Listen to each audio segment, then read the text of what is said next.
নমস্কার, দেখছেন এবিপি আনন্দ, আপনাদের সঙ্গে আমি পাপিয়া। শুরু করছি সরগরম প্লাস, আর পাপিয়ার সঙ্গে রয়েছি আমি শুভ্রজিৎ। দেখুন, ছবিটা হলো হরিচাঁদ গুরুচাঁদ ঠাকুরের নাট মন্দিরে কার্ড বিতরণ, আর তাকে ঘিরে চরম সংঘাত বিজেপি সাংসদ বিধায়কের। একেবারে চোখা চোখা শব্দে একে অপরকে আক্রমণ। কিন্তু শুধুই কি তাই, নাকি এর পেছনে রয়েছে বড় কোনো সমীকরণ? ঠাকুরনগরের মতুয়া বাড়িতে বিজেপির অন্দরে কি ফাটল আসন্ন? এই প্রশ্নের উত্তর খোঁজার মাঝেই নজর থাকবে অনুপ্রবেশ নিয়ে রাজনৈতিক চাপানোতরের মধ্যেই যে খবর সামনে আসছে তা দেশের সুরক্ষার প্রশ্নে চরম আতঙ্কের, উদ্বেগের তো বটেই। উদ্বেগের একটা ভিডিও আপনাদের সামনে এই আলোচনাতেই রাখবো, যেটা শুধু উদ্বেগের নয়, সমানভাবে ভয়েরও। মাত্র 6 মিনিটের হাড় হিম করা ভিডিও, যেখানে বিজেপির বুথ সভাপতিকে নৃশংসভাবে খুন করা হচ্ছে। ভয় মানুষকে কিভাবে আষ্টে পৃষ্ঠে বেঁধে রেখেছে বেলঘড়িয়ায় তা স্পষ্ট হয়ে গেছে। আজকের এই আলোচনায় অবশ্যই নজরে থাকবে জাল ওষুধের আশঙ্কা, যেটা সুস্থভাবে বাঁচার পাশে দাঁড় করিয়ে দিয়েছে বড় সড় প্রশ্নচিহ্ন। আলোচনা চলবে তা নিয়ে, কিন্তু শুরুতে আপনাদের দেখাবো যে ঠাকুরনগরে মতুয়া বাড়ি, যেখানে দুই ভাইয়ের মধ্যে চরমে সংঘাত, যে সংঘাত একেবারে রাজনীতির অলিন্দে একটা নতুন জল্পনার জন্ম দিয়েছে। কেন বলছি দেখুন। শান্তনু আমাকে বলছে আমি উড়ে এসে জুড়ে বসেছি, আমাকে বলছে আমার কোনো অধিকার নেই মতুয়া আমার সঙ্গে। মন্ত্রিত্বের পাওয়ারে আমাকে থ্রেট করে বলছে তোর টিকিট কে দেয় আমি দেখব। সুব্রত ঠাকুর শুধু রাজনৈতিক অবস্থান পরিবর্তন করার জন্যই এই নাটকটা করছে। দুই ভাই একই রাজনৈতিক দল করেন, তারপরও ঘরের চৌকাঠ পেরিয়ে চার দেওয়ালের বাইরে চলে এলো বনগাঁর বিজেপি সাংসদ শান্তনু ঠাকুর ও গাইঘাটার বিজেপি বিধায়ক সুব্রত ঠাকুর সংঘাত। মতুয়া কার্ড ও ধর্মীয় সার্টিফিকেট দেওয়া ঘিরে কি এবার মতুয়া বাড়িতে ভাঙনের আজ? এখন এই আশঙ্কাকে ঘিরেই সরগরম ঠাকুরনগর। মতুয়া কার্ড ও ধর্মীয় সার্টিফিকেট দেওয়া ঘিরে ঘটনার সূত্রপাত, আর তাই নিয়েই চোখা চোখা শব্দে একে অপরকে লক্ষ্য করে আক্রমণ শানালেন দুই ভাই। আমরা এই মুহূর্তে রয়েছে সেই নাট মন্দিরে, সেখানে দেখা যাচ্ছে যে প্রচুর মতুয়া সম্প্রদায়ের মানুষজন তারা এসছেন মতুয়া কার্ড এবং ধর্মীয় শংসাপত্র করাতে গিয়ে।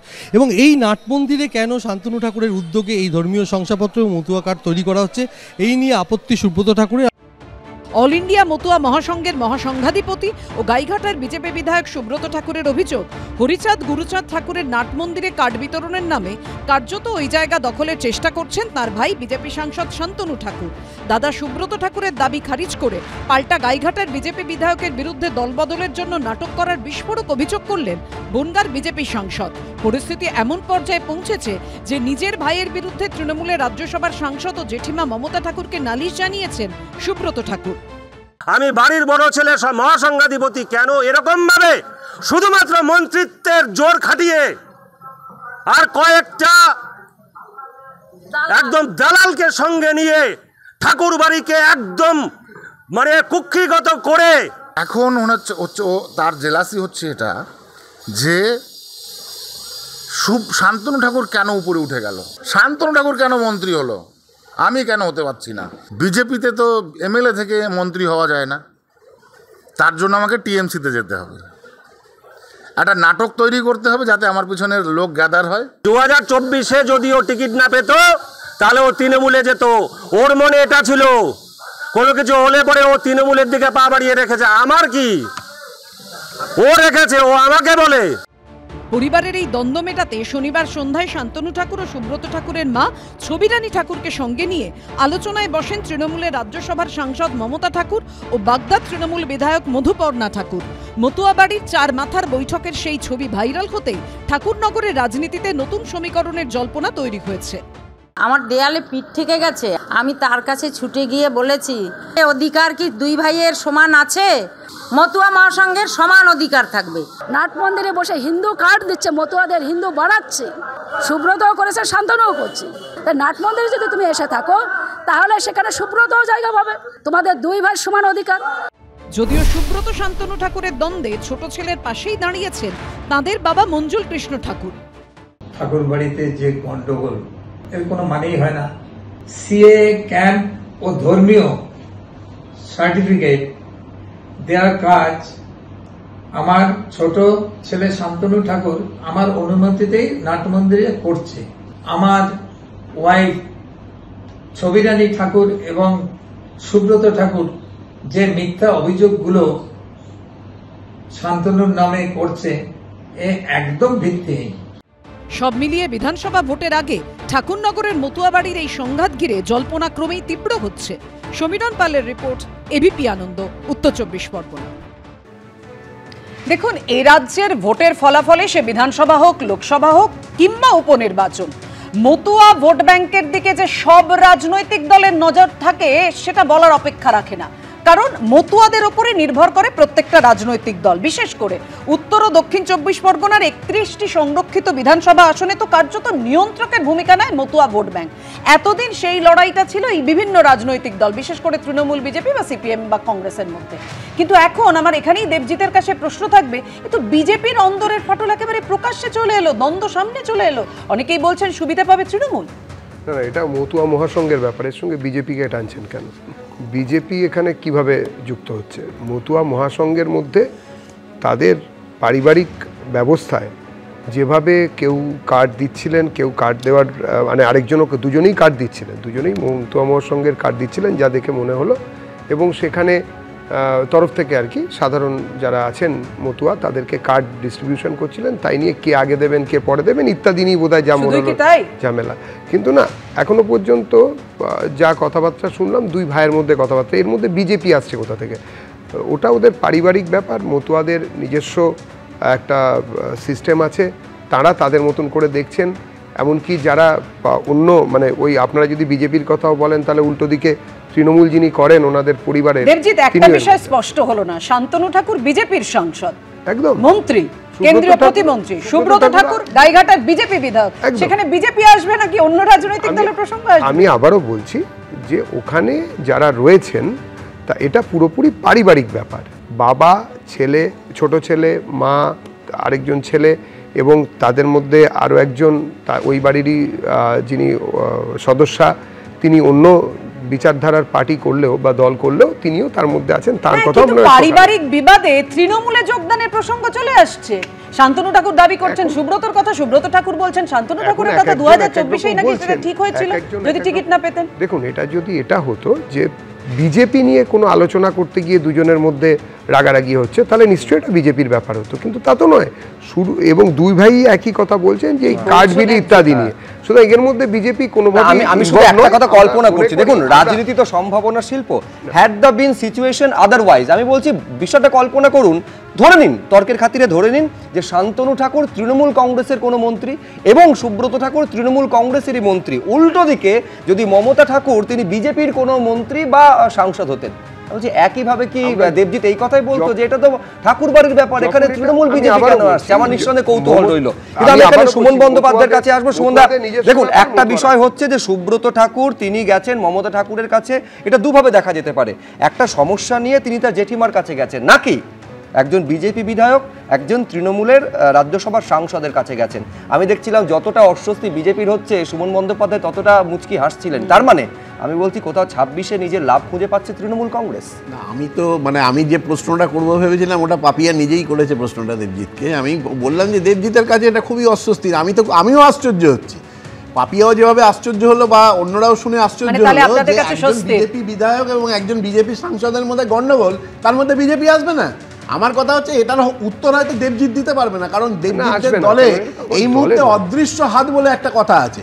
এই যে সদ্য কদিন আগে প্রধানমন্ত্রীর সভা হলো দমদমে, সেই দমদমের সভায় রাজ্য বিজেপির যিনি নতুন সভাপতি হয়েছেন শ্রমিক ভট্টাচার্য, তিনি মানে মঞ্চে উঠে জানতে পারলেন যে একজন সাধারণ সম্পাদক লকেট চট্টোপাধ্যায় তিনি নেই। তিনি ফোন করে জানতে চাইছেন যে আপনি কেন অনুপস্থিত, তারপরে উনি জানতে পারলেন যে ওনাকে নেমন্তন্ন করা হয়নি। মানে আমি বলছি যে বিজেপি নিয়ে আলোচনা করতে গেলে এই ধরনের ফাটাফুটো সর্বত্র, কারণ কারোর সঙ্গে কারণ মেলে না। শুধু যে লকেট চট্টোপাধ্যায় সেদিনকে আমন্ত্রিত ছিলেন না তাই নয়, জগন্নাথ সরকারের মতো তিনিও সেখানে আমন্ত্রিত ছিলেন না।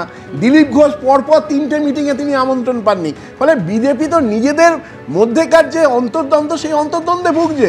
বিজেপির মধ্যে যে নিয়ন্ত্রণ, এখানেও কিন্তু সুমনদা একাধিক সংশয়ের জায়গা আছে। ধরুন এইটা কেন আমন্ত্রিত ছিলেন না সেটা নিয়ে সংশয়। আবার অনেকে মানে দুষ্টু লোকের এরকম প্রশ্ন করেন যে এতবার তিনি এই গত 4 মাসে 3বার এলেন, একবারও মমতা বন্দ্যোপাধ্যায়ের নাম কেন নরেন্দ্র মোদী নিলেন না, সেটা নিয়েও সংশয়। সংশয়ের তালিকাটা কিন্তু বেশ দীর্ঘ। সংশয়ের তো তালিকা, আমরা তো সাধারণভাবে সংশয়ের তালিকা নিয়েই তো খুব আশ্চর্য হচ্ছি, এবং সংশয়টা কিন্তু বিজেপিকে কেন্দ্র করে। বিজেপিকে কেন্দ্র করে সংশয়টা, বিজেপির প্রত্যেক নেতাকে বিশ্বাস করেন না, তারা একজন আরেকজনকে বিশ্বাস করেন না। আপনি ভাবুন না, এই মন্ত্রী যিনি পারিবারিক দ্বন্দ্বকে, আমার কথা হচ্ছে যিনি বসেছেন তিনি হাফ প্যান্ট মন্ত্রী, একটা ধর্মীয় প্রতিষ্ঠানের মধ্যে পারিবারিক দ্বন্দ্ব, ভাইকে তিনি এত বেশি ভাইয়ের সঙ্গে তার বিবাদ, আর এখানে বিজেপি কামনা করুন না যাতে এই দ্বন্দ্ব মিটে যায়। আশ্চর্য তো এটা, ভালো চাইছেন না কেন? পিসি সরকারের ম্যাজিকের মতো, এটা তো পিসি সরকারের ম্যাজিকের মতো। এক এক করে একটু সুমনদারটা শুনে নি, তারপর আবার দেবজিতের কাছে আসব। সবসময় নারদ বলতে হবে, একটা পারিবারিক দ্বন্দ্ব সেটা যদি মিটে যায় আপনাদের আপত্তির কি আছে? আমরা তো চাই। আমি দুজনকে এবার বিরত করলাম, আমি বিশ্বনাথের কাছে আসব। আমি দেবজিৎকে প্রশ্ন করছি, আচ্ছা নরেন্দ্র মোদীর সভায় লকেট চট্টোপাধ্যায়কে নিমন্ত্রণ করা হবে কিনা? আমার পার্টিতে আমার দল কিভাবে আসবে, কাকে ডাকবে কাকে ডাকবে না, এটা আমার দল ঠিক করবে। সেটা কি টিভি চ্যানেলে ঠিক হবে নাকি? কি বলছেন এসব? এবার এই অদৃশ্য হাত বা অদৃশ্য কে কোন দলে যাচ্ছে সেটা নিয়ে যখন এই রাজনৈতিক চাপানুতর তুঙ্গে, বিশ্বনাথদার কাছে আমি এই প্রসঙ্গেই আসব। মতুয়া ঠাকুরবাড়ির এই রাজনৈতিক সমীকরণ কি পরিবর্তন হতে চলেছে বিশ্বনাথদা 2026-এর আগে? দেখো, প্রথমত আমি বলবো যে অবশ্যই মানে অনেকগুলো সমীকরণ চেঞ্জ হওয়ার সম্ভাবনা মানে আমি খবর পাচ্ছি। তার মধ্যে অবশ্যই ঠাকুরবাড়িকে কেন্দ্র করে বিজেপির বিভাজনের সম্ভাবনা প্রবল। একইভাবে উত্তর বাংলাতে রাজবংশী সম্প্রদায়ের বেশ কয়েকজন নেতাও বিজেপি ছেড়ে তৃণমূলে যাওয়ার সম্ভাবনা আছে। এমনকি রাজ্য স্তরের একাধিক বিজেপির নেতা তৃণমূলের চলে যাওয়ার সম্ভাবনা আছে। বিজেপি তৃণমূলের এই দলবদলটা প্রায় রেগুলার ফেনোমেনা আমরা দেখে অভ্যস্ত, সেটা কিন্তু নির্বাচনের আগে কিন্তু হওয়ার সম্ভাবনা আছে। কিন্তু আমি তোমায় বলতে চাই যে একটা মানে পরিবার কেবলমাত্র তার সদস্যরা তাদের চাওয়া পাওয়ার উপর ভিত্তি করে পশ্চিমবাংলার রাজনীতিকে নিয়ন্ত্রণ করছে। একটা পরিবার, সেটা শান্তনু ঠাকুর হতে পারে, সুব্রত ঠাকুর হতে পারে, মমতা বন্দ্যোপাধ্যায় ঠাকুর হতে পারে, এটা শুধু ব্যক্তি স্বার্থে পারিবারিক স্বার্থে একটা পরিবার মানে দুটো রাজনৈতিক দলকে নিয়ে ছেলে খেলা করছে। একটা বিজেপি সর্বভারতীয় স্তরে প্রধানমন্ত্রী থেকে শুরু করে অমিত শাহ থেকে শুরু করে শুভেন্দু থেকে শুরু করে এদেরকে নিয়ে ছেলে খেলা করছে বিজেপি, মানে শান্তনু ঠাকুররা। আবার একইভাবে মমতা ঠাকুররা আবার মমতা বন্দ্যোপাধ্যায়ের মতন মানে নেত্রীকেও মানে ছেলে খেলা করছে। আমি তোমায় বলছি, দুটো একটা পরিবারের সদস্যরা কিভাবে পারিবারিক মানে তাদের যে পুরনো ঐতিহ্য সেটাকে ব্যবহার করে রাজ্যের প্রধান দল তৃণমূল কংগ্রেস এবং দেশের প্রধান দল বিজেপিকে কিভাবে নাজেহাল করছে, এটা বেস্ট এক্সাম্পল। এবং একইভাবে বিজেপি এবং তৃণমূল এমন একটা জায়গায় পৌঁছে গেছে যে ঠাকুরবাড়ি আশীর্বাদ চাই আমরা, যে কোনো মূল্যে ঠাকুরবাড়ির আশীর্বাদ ছাড়া মমতা বন্দ্যোপাধ্যায় ওই সমস্ত কনস্টিটুয়েন্সিতে, মতুয়া অধ্যুষিত কনস্টিটুয়েন্সিতে এগোতে পারবেন না। হ্যাঁ, তারপরে এটা ফ্যাক্ট। আমি বলছি এই আশীর্বাদটা সকলেই চাইছেন, মমতা বন্দ্যোপাধ্যায় যেমন চাইছেন, প্রধানমন্ত্রী নরেন্দ্র মোদীও চাইছেন। তার কারণ অন্তত 30টা বিধানসভায় একেবারে নির্ণায়ক ভূমিকা, আপনি আমার থেকে আরো ভালো জানেন বিশ্বনাথ দা, 70টার উপর বিধানসভায় অত্যন্ত গুরুত্বপূর্ণ ফ্যাক্টর এই মতুয়া ভোট। ফলে খুব স্বাভাবিক রাজনৈতিক দলগুলো প্রত্যেকেই চাইবে এই ভোটটা যেন তাদের ঝুলিতে আসে। যেটা আমি বলছি, পশ্চিমবাংলায় না একটা ব্ল্যাকমেইলিং এর পলিটিক্স চলছে। এই যে মতুয়া সম্প্রদায়কে সামনে রেখে শান্তনু ঠাকুররা, সুব্রত ঠাকুররা, মমতা বালা ঠাকুররা যে ব্ল্যাকমেইলিং এর রাজনীতি করছে, তার শিকার মমতা বন্দ্যোপাধ্যায়, তার শিকার নরেন্দ্র মোদী এবং রাজ্যের প্রধান দলগুলোই কিন্তু এই ব্ল্যাকমেইলের শিকার। আবার একইভাবে বিরোধী মানে বিজেপি এবং তৃণমূল, তাদেরও কিন্তু এই পরিবার ছাড়া উপায় নেই। মানে আমি বলছি যে এর মধ্যে রাজনীতি কোথায় আছে, এর মধ্যে জননীতি কোথায় আছে, এর মধ্যে মানুষের স্বার্থ কোথায় আছে, এটা পারিবারিক স্বার্থ। এবং আমি প্রশ্ন তুলতে চাই যে মতুয়া সম্প্রদায়ের কার্ড ইস্যু করার এখতিয়ার কি করে একটা পরিবারের হাতে থাকতে পারে, কি করে একটা পরিবারের হাতে থাকতে পারে? যেই কার্ডকে ব্যবহার করা হবে, সার্টিফিকেটকে ব্যবহার করা হবে এসআইআর এর প্রশ্নে, এটা কোথায় গভর্নেন্স, এখানে কোথায় সরকার? আমি কেন্দ্রীয় সরকার এবং ইলেকশন কমিশনের কাছে প্রশ্ন তুলতে চাই যে কি করে আপনারা একটা পরিবারকে এই ধরনের সার্টিফিকেট ইস্যু করবার এখতিয়ার দিতে পারেন এবং সেই ধর্মীয় সার্টিফিকেট ব্যবহার করে সে নাগরিকত্ব পেয়ে যাবে, সে ভোটার তালিকায় নাম তুলে নিবে। মানে এইখানে হচ্ছে বড় আশঙ্কাটা যে একটা ধর্মীয় সার্টিফিকেট, সেটাকে যদি এসআইআর এর 11টা লিস্টের নথির মধ্যে একটা ধরা হয়, সেটা তো জালিয়াতি হওয়ার সব থেকে বড় আশঙ্কার জায়গাটা রয়েছে। ফলে এইটা ফুল প্রুফ কিভাবে ধরে নেওয়া যেতে পারে, এই আশঙ্কার জায়গাটা সম্ভবত বিশ্বনাথদা তুলে ধরছেন।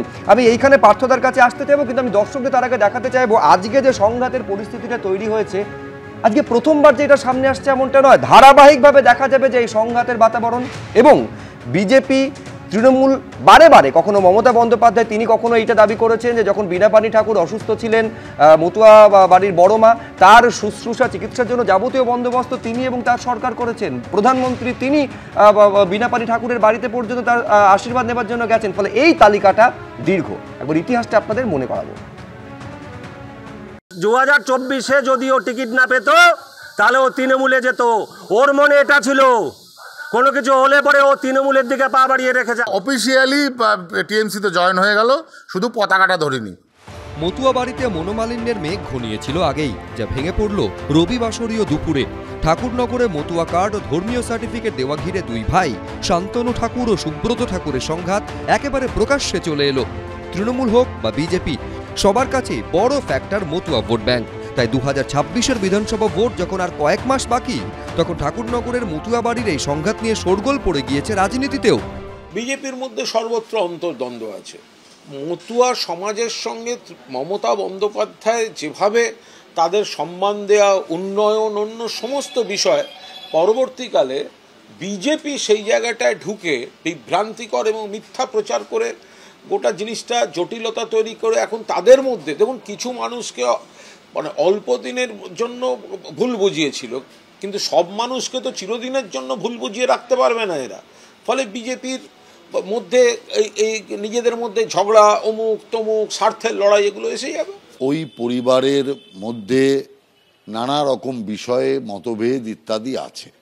আমার মনে হয় যে বাইরের লোকের তাতে নাক গলানো উচিত নয়, কিন্তু তৃণমূলের কাজই হচ্ছে লোকের ঘরের মধ্যে ঢুকে পড়া, সমস্যা তৈরি করা, আর সেই সমস্যার সমাধানের নাম করে পরিস্থিতিকে আরও ঘোটালো করা, আরও ঘোরালো করিয়ে দেওয়া। যে ঘরের বিষয় ঘরেই দেখবেন আপনা থেকে সমাধান হয়ে যাবে যদি বাইরে থেকে লোক উস্কানি না দেয়। বাংলায় প্রায় 2,87,00,000 মানুষ নমশূদ্র সম্প্রদায়ের, যার সিংহভাগই মতুয়া। বাংলার অন্তত 74টি বিধানসভা কেন্দ্রের ফলাফলে গুরুত্বপূর্ণ ভূমিকা পালন করে মতুয়া ভোট। উত্তর ও দক্ষিণ 24 পরগনার 31টি সংরক্ষিত বিধানসভা আসনে তো কার্যত নিয়ন্ত্রকের ভূমিকা নেয় মতুয়া ভোট ব্যাংক।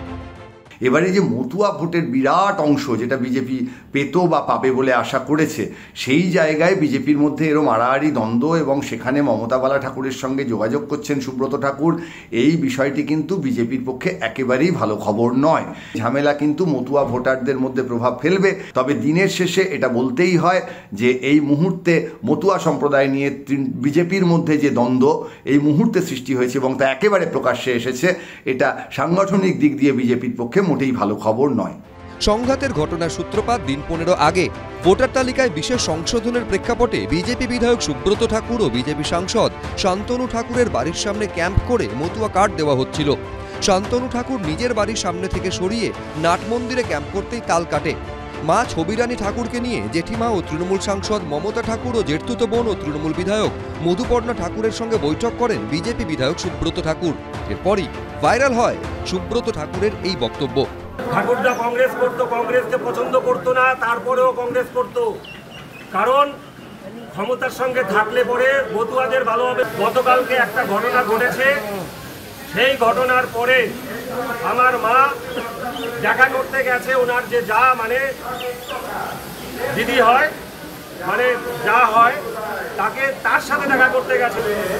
আমার জেঠিমা মমতাবালা ঠাকুর এবং বোনের সাথে এই 4 জনে মিলে আমরা কথা বলেছি। ঠাকুর বাড়িতে যে দালাল চক্র চলছে এবং তার সাথে সাথে এই যে কুক্ষিগত করার জায়গা, একাই করব একাই খাবো, এই জিনিসটাকে বন্ধ করতে হবে। বিজেপিতে তো এমএলএ থেকে মন্ত্রী হওয়া যায় না, তার জন্য আমাকে টিএমসিতে যেতে হবে। একটা নাটক তৈরি করতে হবে যাতে আমার পিছনের লোক গ্যাদার হয়। পরিস্থিতি জটিল পর্যায়ে পৌঁছে যাওয়ায় মধ্যস্থতায় নামেন তৃণমূল সাংসদ মমতা ঠাকুর। তোমাদের 2 ভাই সমান অধিকার। আমার কাছে তারা যখন এসছে, আমার কর্তব্য তাদের পাশে দাঁড়ানো। 26-এর বিধানসভা ভোটের আগে ঠাকুরনগরে মতুয়া বাড়ির কোন দলে কি ভোট বাক্সে বাড়তি সুবিধে পাবে তৃণমূল, ধাক্কা খাবে বিজেপি, সব উত্তর পাওয়া যাবে আগামী বছর। সমীরণ পাল, অনির্বাণ বিশ্বাস, শিবাশিস মৌলিক, এবিপি আনন্দ। দেখুন, বিষয়টা শুধু একটা পরিবারের মধ্যে সংঘাত এমনটা নয়, তার কারণ এই পরিবার এবং এই মতুয়া ধর্মাবলম্বীদের একটা বিরাট প্রভাব রয়েছে একাধিক আমি কিছুক্ষণ আগে বলছিলাম যে 70টা অন্তত বিধানসভা রয়েছে যেখানে গুরুত্বপূর্ণ ফ্যাক্টর হচ্ছে এই মতুয়া ভোট। আমি পার্থপ্রতিম বিশ্বাসের কাছে এইখানে আসতে যাবো। পার্থদা, এইটা তো বলার অপেক্ষা রাখে না যে ধরুন ধর্মীয় বিশ্বাসের সঙ্গে রাজনীতি যেভাবে ওতপ্রোতভাবে জড়িয়ে গেছে, আজকে শান্তনু ঠাকুর বলছেন আরেকটা পালাবদল, আরেকটা দল বদলের সম্ভাবনার জল্পনা তিনি উস্কে দিয়েছেন। আমি বলছি এই একটা সংঘাতের আবহে বামেদের মূল্যায়নটা কোথায়, বামেরা ঠিক কোন জায়গায় রয়েছে? দেখুন, আমি আপনাকে শুভ্রজিৎ বলতে পারি যে এই মতুয়া মহাসংঘ এরা মতুয়াদের নিয়ে একটা বড় তাদের গৌরবময় আন্দোলনের ইতিহাস আছে। নমশূদ্র পরিবার যারা আছেন তারা তো প্রান্তিক মানুষ আমাদের এই রাজ্যে সামাজিকভাবে, ফলে একটা লম্বা লড়াইয়ের ইতিহাস ছিল। কিন্তু সেরকম একটা লম্বা লড়াইয়ের ইতিহাসের পর তার বর্তমান এবং ভবিষ্যৎ যেদিকে যাচ্ছে সেটা নিয়ে সত্যি সত্যি চিন্তার কারণ আছে। কারণ এটা শুধুমাত্র নাট মন্দিরের লড়াই না, এই লড়াইটা আসলে এর মধ্যে রাজনীতি ঢুকে পড়েছে। ফলে রাজনৈতিক নিয়ন্ত্রণে মতুয়া মহাসংঘ ঢুকে পড়েছে, এবং ঢুকে পড়েছে বলে বিপদ বাড়ছে। আপনি এই যে আমরা আলোচনা করছিলাম দুজন ভাইয়ের কথা হচ্ছিল না, এটা কোনো সাধারণ ভাই না, অসাধারণ একটি পরিবারের অসাধারণ দুই ভাই। একজন হচ্ছে এক পরিবারের থেকে বিজেপির সাংসদ, আরেকজন হচ্ছে যে বিজেপির বিধায়ক। একজন আরেকজন সম্পর্কে কি বলছে সেটা আপনারা দেখছেন, হ্যাঁ মন্ত্রী। এবার আমি ওটাই বলছি যে এই 4 দিন আগে যখন সংবিধান সংশোধন প্লেস করা হচ্ছে কেন্দ্রে, তখন যে কথাটা জোর দিয়ে বারবার বলতেন বিজেপির নেতারা যে নৈতিকতার রাজনীতি তারা প্রতিষ্ঠিত করতে চান ভারতবর্ষে। আমি হচ্ছে এই নৈতিকতাটা দেখাচ্ছি দুই ভাইয়ের কনভারসেশন, যে একজন বলছেন যে ও যদি, অর্থাৎ শান্তনু ঠাকুর যদি টিকিট না পেত তাহলে হচ্ছে যে লোকসভার টিকিট না পেলে তৃণমূলে চলে যেত।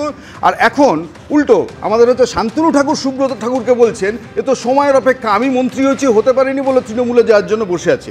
তাহলে এই যদি হচ্ছে যে পার্টি উইথ এ ডিফারেন্স যদি হয়, তাহলে আর ডিফারেন্স কোথায় থাকছে? আমি বলবো যে এরপরে সত্যি সত্যি তারা তৃণমূলে যাবেন না বিজেপিতে থাকবেন সেটা সময়ের অপেক্ষা। কারণ যিনি বলছেন মন্ত্রীর কথা তিনিও একসময় তৃণমূলে ছিলেন। ফলে এই বাড়িতে এখন আমি এইটুকুই বলতে পারি যে এটা না প্রাইভেট লিমিটেড কোম্পানি যেন না হয়, যে এত মানুষের কষ্ট দুঃখ শ্রম এই সব কিছু মিলিয়ে আছে যে এই মতুয়া মহাসংঘের এই আন্দোলনের মধ্যে। ফলে এটাকে যেভাবে ন্যারো পলিটিক্যাল ইন্টারেস্টে ব্যবহার করা হচ্ছে, যে শব্দটা আপনারাও উচ্চারণ করতে বাধ্য হচ্ছেন যে 70টা বিধানসভা কেন্দ্রে মতুয়ারা is a factor. Yes factor, আমি আবারও বলছি যে অর্থে আমরা সংখ্যালঘু ভোটকেও বলি ফ্যাক্টর, ফলে বাল্ক ভোটিং। ফলে এখানে দাঁড়িয়ে কেন বলুন তো এই জায়গাটা হবে যে আমাদের তাদের জীবনের যে মেন দাবি দাওয়া যেগুলো ছিল আমাদের হচ্ছে যে নমশূদ্র কমিউনিটি যদি বলেন শিক্ষা শাস্ত্র শিল্প, আমি বলছি সেটা তাদের ইস্যু হবে না ভোটে। ফলে সেখানে খালি দাঁড়িয়ে ভোটে আমি বলছি ইস্যু তো বটে, এইটা আমি বলছি বিজেপি টাইম এন্ড এগেন বলেছে তারা ক্ষমতা এলে নাগরিকত্ব দেওয়ার কথা। আপনার মনে থাকবে যখন সিএ পাস হয়ে গেল, আইন যখন হয়ে গেল, এই মতুয়া ধর্মাবলম্বীদের মধ্যে উৎসবের মেজাজ ছিল। আমি শুভ্রজিৎ আমি বলছি যে এবার সেই উৎসবের মেজাজটা যদি আজ থাকতো তাহলে এই কার্ড বিলি করার হচ্ছে মেলাটা আপনাকে দেখতে হতো না। এই কারণের জন্য যে ভারতবর্ষের নির্বাচন কমিশন অলমোস্ট যে ফতেয়াটা জারি করেছেন যে আমাদের এসআইআর এর নাম করে, তাতে যে পরিমাণ আতঙ্ক বিজেপি বিহারে তৈরি করেছিলেন, ইনফ্যাক্ট সেই আতঙ্কটা এখানে মতুয়াদের মধ্যে তৈরি করে ফেলেছেন, তারা চাক বা না চাক। ফলে দলে দলে হচ্ছে মতুয়ার কার্ড নেওয়ার জন্য দৌড়াচ্ছে। এখন ওই কার্ডের মালিকানা কে? অর্থাৎ সুব্রত ঠাকুরের হাত দিয়ে কার্ড পাবে ওকে, না শান্তনু ঠাকুরের হাত দিয়ে কার্ড পাবে? অর্থাৎ কে হচ্ছে হিরো হবে, কোন বানেগা করোড়পতি মতো? অর্থাৎ সেই মেট্রোর কৃতিত্ব কার সেটা নিয়ে যেমন তুঙ্গে উঠেছিল বিবাদ, দেখুন এক্ষেত্রেও মতুয়া তুমি কার তা নিয়েও বিবাদ একেবারে চরমে। পার্থদা আপনি বলছিলেন আমার বারুণী মেলা ঘিরে সংঘাতের কথা মনে পড়ে যাচ্ছিল, তখনও একেবারে সেই সংঘাত চরমে ওঠে এবং তারপর যদিও মেলা পরিচালন করতে দেখা যায় বিজেপি সাংসদ ইয়েকেও শান্তনু ঠাকুর এবং তৃণমূল সাংসদ মমতা ঠাকুরকে, এবং মমতা ঠাকুরকে সাষ্টাঙ্গে প্রণাম করতে দেখা গিয়েছিল হরিণঘাটার বিজেপি বিধায়ক অসীম সরকারকে। সুতরাং এটাও মাথায় রাখতে হবে কে যে কোনখানে চলে যাচ্ছে, কখন চলে যাচ্ছে, সেটা কি শুধু ছায়া হয়ে থেকে যাচ্ছে নাকি সবটাই মায়া? অবশ্যই সময় সেটা বলবে। এর মধ্যেই যেটা সামনে এলো, বিজেপি শাসিত রাজ্যে মতুয়াদের ওপর অত্যাচারের অভিযোগ। হাবড়ায় মতুয়াদের প্রতিবাদ মিছিল বেরোলো এসআইআর এর নামে ভোটাধিকার কেড়ে নেওয়ার চক্রান্তের অভিযোগে। মতুয়া ও নমশূদ্র সম্প্রদায়ের মানুষের ওপর অত্যাচারের অভিযোগে সেই মিছিল আপনাদের সামনে রেখেছি সেই ছবি।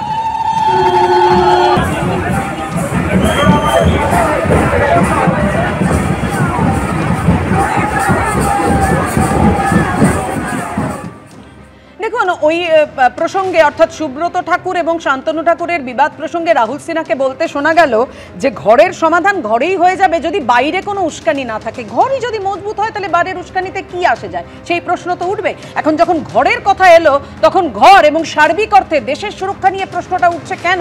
দেখুন, ভুয়ো আধার কার্ড দেখিয়ে নেপালে ঢুকতে গিয়ে বিএসএফ এর হাতে ধরা পড়ে গেলেন এক বাংলাদেশি।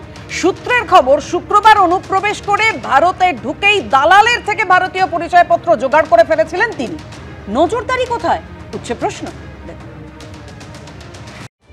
শুক্রবার অনুপ্রবেশ, শনিবারই হাতে ভারতীয় পরিচয়পত্র। সেই আধার কার্ড দেখিয়ে ইন্দো নেপাল সীমান্ত পার করতে গিয়ে হাতে নাতে ধরা পড়লেন বাংলাদেশের নাগরিক।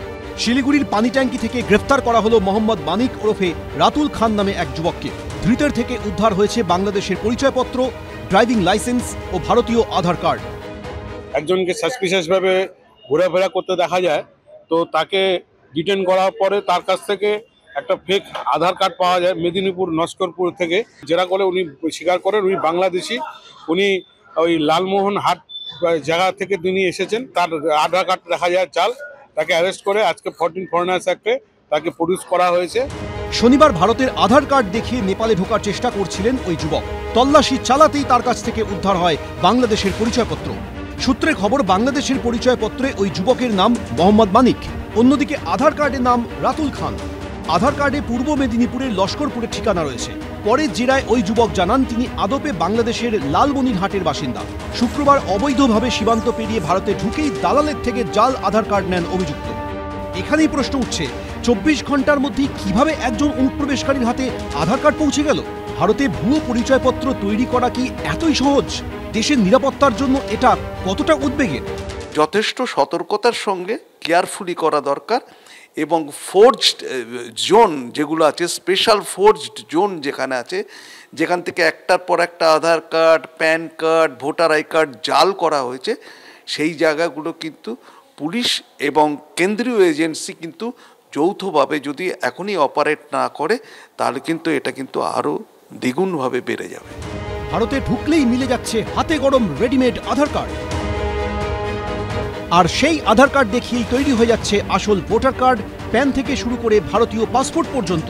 কেউ সেসব নথি ব্যবহার করে দিনের পর দিন থেকে যাচ্ছেন ভারতে, আবার কেউ ভারতীয় পরিচয়পত্র ব্যবহার করে সীমান্ত পার করছেন। হাতে নাতে ধরাও পড়ছেন অনেকে। সূত্রে খবর, গত 2 মাসে অন্তত 500 জন বাংলাদেশির নামের তালিকা রাজ্য নির্বাচনী আধিকারিকের দপ্তরে পাঠিয়েছে কেন্দ্রীয় স্বরাষ্ট্র মন্ত্রকের অধীনস্থ ফরেনার্স রিজিওনাল রেজিস্ট্রেশন অফিস। কিন্তু তারপরও অনুপ্রবেশ রোখা যাচ্ছে কই? এখানকার নাগরিকত্ব পেয়ে যাচ্ছে, অতএব নাগরিকত্বের যে জাল কার্ড সেটা নিয়েই তারা বিভিন্ন জায়গায় ঘুরে বেড়াচ্ছে। আর এখন এসআইআর হতে শুরু হয়, এখন আস্তে আস্তে সেই সমস্ত জাল যে কার্ড, জাল পরিচয়পত্র সব ধরা পড়তে শুরু করেছে। প্রতিটি দপ্তর যে ভয়ঙ্করভাবে ব্যর্থ সেটা আবার প্রমাণিত হচ্ছে। আমরা আবারও বলছি, অবৈধ অনুপ্রবেশকারী তাদের নিয়ে কোনো বক্তব্য থাকতে পারে না। অবৈধ অনুপ্রবেশকারী কেন কেউ অ্যালাউ করবে? কিন্তু অবৈধ অনুপ্রবেশকারীর নাম দিয়ে ন্যায্য ভোটারের নাম বাদ দেওয়ার যে নাটক ষড়যন্ত্র গোটা দেশের মানুষ ধরে ফেলেছে, যে কেন্দ্রীয় স্বরাষ্ট্রমন্ত্রক কতটা অপদার্থ, যে অবাধে বাংলাদেশ দিয়ে ঢুকছে। এখন তারা আসাম দিয়ে ঢুকেছে, ত্রিপুরা দিয়ে ঢুকেছে, না পশ্চিমবাংলা দিয়ে ঢুকেছে, তার কি গ্যারান্টি আছে? ধৃত বাংলাদেশি মোহাম্মদ মানিককে 14 দিনের জেল হেফাজতের নির্দেশ দিয়েছে শিলিগুড়ি মহকুমা আদালত। সনদ ঝা, শিবাশিস মৌলিক, অনির্বাণ বিশ্বাস, এবিপি আনন্দ। দেখুন, রাজ্য কতটা সফল, কেন্দ্র কতটা ব্যর্থ, কেন্দ্র কতটা সফল, রাজ্য কতটা ব্যর্থ, এই নিয়ে রাজনৈতিক চাপানোতরের মধ্যে আমাদের সুরক্ষা, আমাদের নিরাপত্তা নিয়ে তো বড়সড় প্রশ্ন উঠে যাচ্ছে। অর্থাৎ দেশের নিরাপত্তার প্রশ্ন এখানে সব থেকে বড়। একজন জঙ্গি ভেতরে ঢুকে যাচ্ছেন, তিনি পরিচয়পত্র বানিয়ে ফেলছেন, তিনি আমাদের সঙ্গেই বসবাস করছেন, অথচ আমরা জানতে পারছি না। সাদরাডির ঘটনা আমরা ভুলে যাইনি। আমি এখানেই শীর্ষেন্দুদার কাছে আসবো। শীর্ষেন্দুদা, 500 জন বাংলাদেশের নামের তালিকা রাজ্য নির্বাচনী আধিকারিকের দপ্তরে পাঠিয়েছে গত 2 মাসে কেন্দ্রীয় স্বরাষ্ট্র মন্ত্রকের অধীনস্থ ফরেনার্স রিজিওনাল রেজিস্ট্রেশন অফিস। কিন্তু তারপরও অনুপ্রবেশ কেন রোখা সম্ভব হচ্ছে না? নজরদারি কোথায়? দেশের নিরাপত্তা এখানে অবশ্যই বিঘ্নিত হচ্ছে। আজকে করি ফেললেই আধার কার্ড, করি ফেললেই ভোটার কার্ড, এগুলো কি করে হয়? আধার কার্ড, ভোটার কার্ড যে অনুযায়ী হয়, সেখানে কেন্দ্র এবং রাজ্য দুজনেই দায়ী আছেন। কারণ আধার কার্ড, ভোটার কার্ড কিভাবে হচ্ছে, যে যিনি আধার কার্ড পাবেন কি যিনি ভোটার কার্ড পাবেন, তিনি এখানকার নাগরিক কিনা, সেই জায়গা হয় পঞ্চায়েত কিংবা কাউন্সিলরের কাছ থেকে প্রথম তার সেই স্থানের সেই বসবাস করে কিনা সেই জায়গাটা দেখতে হয়। তারপরে তার আগের ভোটার লিস্টে নাম ছিল কিনা। আজকে সংবিধানের 324 নম্বর অনুচ্ছেদে নির্বাচন কমিশনকে যেমন ভোটার লিস্ট সংশোধনের অধিকার দেওয়া হয়েছে, তেমনি 326 নম্বর অনুচ্ছেদে 18 বছর বয়স প্রাপ্তবয়স্ক হলে তবে ভোটার লিস্টের নাম হবে। আর এই যে জায়গাতে ভোটার লিস্ট নাম হবে কি হবে না, তাতে আজকে টাকা দিলেই আধার কার্ড হয়ে যাচ্ছে, অনুপ্রবেশ হয়ে যাচ্ছে। আজকে পয়সা বিএসএফ কেন দেখবে না সেই জায়গাতে? তেমনি রাজ্য সরকারেরও সেই নজরদারির অভাব, প্রত্যেকটা জায়গাতে অভাব। আজকে গোয়েন্দাদের কাজ কি? 1861 পুলিশ অ্যাক্ট অনুযায়ী সেই গোয়েন্দারা কাজ করে না, তাদের দায়িত্ব কর্তব্য পালন করেন না। সে রাজ্যেই বলুন আর কেন্দ্রেই বলুন, আজকে বাংলার এরকম অবস্থা কিসের জন্য হবে? আমরা কেন এই জায়গায় বাস করব সেখানে আমরা আমাদের মতো যে ভারতীয় নাগরিক শুধুমাত্র থাকবে? বাংলা অস্মিতা বলছেন, আজকে বাংলা অস্মিতার অনুযায়ী অনেক কথা হচ্ছে, সেখানে আমরা বাঙালিরা কেন সেই জায়গাতে থাকতে পারবো না যেখানে অনুপ্রবেশকারীরা এসে আমাদের এখানে অসুবিধা করবে? কোনো জঙ্গি ঢুকে যাবে, সেই জঙ্গিরা আজকের সকাল থেকে রাত পর্যন্ত হয়তো কোন আতঙ্কে ভুগবো, কোন জায়গায় আমরা আছি তার পাশেই হয়তো জঙ্গি আছে, সেটা আমরা বুঝতে পারছি না। সেই জায়গাতে গোয়েন্দাদের বারবার দেখতে হবে যে সেখানে কোনো জায়গা থেকে জঙ্গি আসছে কি অনুপ্রবেশ ঢুকে যাচ্ছে কি ভোটার লিস্টে অন্যরা ঢুকে যাচ্ছে, সেটা ইলেকশন কমিশন যেমন দেখবে, প্রত্যেককে নজরদারি দিতে হবে, প্রত্যেকের নজরদারি দিতে হবে। আজকে এই নজরদারি থেকে তবে স্বচ্ছ সুষ্ঠু সম্ভব হবে। আমি বলছি এইখানেই তো নির্বাচন কমিশনের তরফে যুক্তি দেওয়া হয়েছিল যে কারণে আধারকে ওই 11টার যে নথি তার মধ্যে আধারকে কেন রাখা হয়নি। কারণ আমি আবার বলছি, আমরা যে প্রতিবেদনটা আপনাদের সামনে রাখলাম, এই ব্যক্তি ইনফিলট্রেট করেছিল শুক্রবার, 24 ঘন্টাও লাগে না, পরদিন হাতে গরম আধার কার্ড পেয়ে গিয়েছে। ফলে এই রকম আধার কার্ডকে নির্বাচন কমিশনের যুক্তি অনুযায়ী কিভাবে আরেকটা নথি হিসাবে রাখা যেতে পারে? আর এই কারণে এসআইআর কেন জরুরি, এটা বারে বারে জ্ঞানেশ কুমার এবং তার টিম বলে আসছেন। আমি এখানে সুমনদের কাছে আসবো। মূল প্রশ্ন যে সুমনদা, এই রকম একটা পরিস্থিতি যে আধার কার্ডটা আচ্ছা আধার কার্ড তৈরি হয় কিসের ভিত্তিতে? হয় জন্ম শংসাপত্র বা যে সমস্ত নথিগুলো প্রয়োজন হয় নথিগুলো তো ইস্যু করে রাজ্যের কোনো একটা বডি, সেটা পুরসভা হতে পারে, পঞ্চায়েত হতে পারে।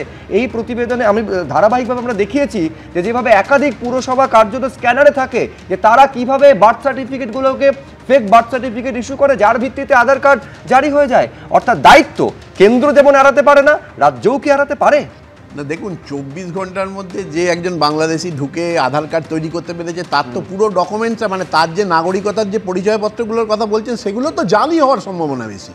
24 ঘন্টার মধ্যে তো কারুর সঠিকভাবে পাওয়ার কথা না। প্রশ্নটা হচ্ছে যে সীমান্ত সুরক্ষার যে জায়গাটা, এটা কিন্তু শুধুমাত্র কেন্দ্রীয় সরকারের দায়িত্ব। বিএসএফ সেখানে রয়েছে। গত 2023 সালে পশ্চিমবঙ্গ সরকার থেকে 8টা জায়গায় চেকপোস্ট করা জমি দিয়ে দেওয়া হয়েছে। আমি বলছি যে ভোটার লিস্টের যে দায়িত্ব, সেই দায়িত্বটা নির্বাচন কমিশনের। আপনি গত রবিবারের আলোচনাতে আমার মনে আছে আমি বলেছিলাম ত্রিশূরের কথা, মানে কেরালা ত্রিশূর বিধানসভা এই লোকসভা কেন্দ্রে একমাত্র বিজেপি প্রার্থী জিতেছিল, এবং সেখানে অভিযোগ ছিল যে অন্তত 60,000 ভুয়ো ভোটারের নাম সেখানে নথিভুক্ত করা হয়েছে, যেটা আজকে বিজেপির সহসভাপতি, কেরলের রাজ্য সহসভাপতি, তিনি স্বীকার করেছেন যে যদি কোনো সিটকে আমরা টার্গেট করে জিতবো বলে, তাহলে দরকার হলে মানে আমরা জম্মু কাশ্মীর থেকে ভোটার নিয়ে এসে তার নাম নথিভুক্ত করে জিতবো। মানে আমি বলছি এই গোটা যে সিস্টেমটা, এই যে এসআইআর কথা বারবার ধরে বলছেন না, 11টা নথি, আপনি যে 11টা নথির কথা বলছেন, সেই নথিগুলো যে জাল হবে না তার কি গ্যারান্টি আছে? যেখানে কেউ কল্পনা করতে পেরেছিল যখন আমরা গিয়ে ধরুন আধারের জন্য আমরা 10টা আঙুলের ফিঙ্গারপ্রিন্ট দিয়েছি বা রেটিনা স্ক্যান করিয়েছি, তখন কি আমরা কেউ কল্পনা করতে পেরেছিলাম যে আধার কার্ডও জাল হতে পারে? এক্স্যাক্টলি, আমার তো সেটাই প্রশ্ন, যে কোটি কোটি টাকা খরচা করে যে গার্ডগুলো তৈরি হচ্ছে, সেগুলোর নিরাপত্তাটা কতটা?